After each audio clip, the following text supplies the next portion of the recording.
Anak cucu kita kelak harus tahu bahwa bangsa ini pernah punya masjid besar di tanahnya para nabi, Masjid Istiqlal Indonesia di Gaza, Palestina.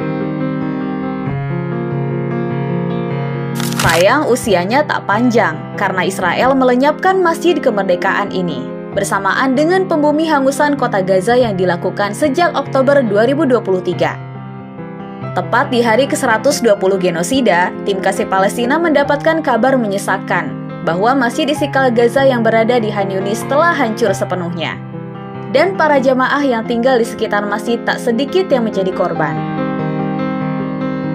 Tayangan ini semoga menjadi pengingat bahwa kita telah menempuh perjalanan yang penuh perjuangan untuk bisa menghadirkan Masjid Kemerdekaan, Masjid Istiqlal Indonesia di Gaza, Palestina. Kisah ini bermula dari sebuah masjid kecil bernama Amin Al-Ummah Abu Ubaidah Amir bin Jarrah, salah satu dari sedikit masjid yang selamat dari penyerangan berulang Israel di Gaza. Rakyat Palestina mengamanahkan bangsa Indonesia untuk membangun ulang masjid itu menjadi masjid megah yang kini diberi nama Masjid Istiqlal Indonesia di Gaza, Palestina. Peletakan batu pertama masjid mulai dilakukan sejak 2019 dan disaksikan oleh ribuan rakyat Gaza dengan penuh haru dan syukur. Dan tanpa menunggu lama, pembangunan langsung dimulai hingga fondasi dasar dan lantai 2 bangunan. Pembangunan baru saja dimulai, tapi Masjid Istiqlal Gaza sudah makmur oleh berbagai kegiatan kemanusiaan, mulai dari buka bersama, sholat Id, hingga halaqah Quran. Tiba di penghujung 2019, Masjid Istiqlal Gaza sudah mulai semakin menampakkan wujudnya, sebagaimana rancangan desainnya yang asli. Memasuki tahun kedua pembangunan, lantai 3 dan kubah mulai didirikan. Antusiasme bangsa Indonesia semakin tinggi dengan bergabungnya berbagai lembaga, sekolah, dan komunitas lainnya dalam pembangunan Masjid Dua Bangsa ini. Padahal saat itu Gaza sedang terkena lockdown sebagai imbas serangan COVID-19. Harga bahan baku sempat melonjak tinggi, namun pembangunan terus dilakukan. Hingga akhirnya, tempat sholat, tempat wudhu, dan halaman luar masjid sedikit demi sedikit dirampungkan pada penghujung 2020.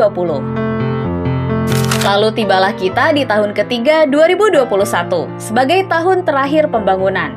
Tahun ini menjadi momentum Masjid Istiqlal Gaza melakukan pekerjaan-pekerjaan final. Di saat bersamaan, Masjid Istiqlal Gaza semakin produktif dengan berbagai aktivitas masyarakat, dan pengunjungnya terus bertambah. Dan di akhir tahun 2021, progres Masjid Istiqlal sudah mencapai 95%. Ruang tahfidz sudah dibangun, fasilitas mulai dilengkapi, dan siap diresmikan di tahun 2022.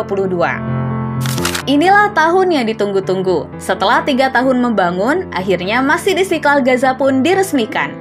Tepat di hari yang sama dengan hari jadi Masjid Istiqlal Jakarta, 22 Februari 2022. 5 tahun lamanya, sejak batu pertama diletakkan, masjid yang bisa menampung 5.000 jemaah ini sudah hadir membawa spirit kemerdekaan bagi bangsa Palestina yang terjajah. Bukan sekedar sebagai tempat sholat, Masjid Dua Bangsa ini pun hadir sebagai markasnya para penghafal Quran, pusatnya majelis ilmu, tempat warga bermusyawarah, berkegiatan sosial, dan menjadi posko bantuan kemanusiaan saudara-saudara dari Indonesia. Masjid Istiqlal Indonesia di Gaza, Palestina semoga tidak menjadi kenangan belaka. Satukan langkah bangun kembali Masjid Istiqlal Indonesia di Gaza dengan semangat gotong royong dan spirit kemerdekaan yang tentunya sama. Sampai bertemu kembali nanti di Masjid Istiqlal Gaza yang baru.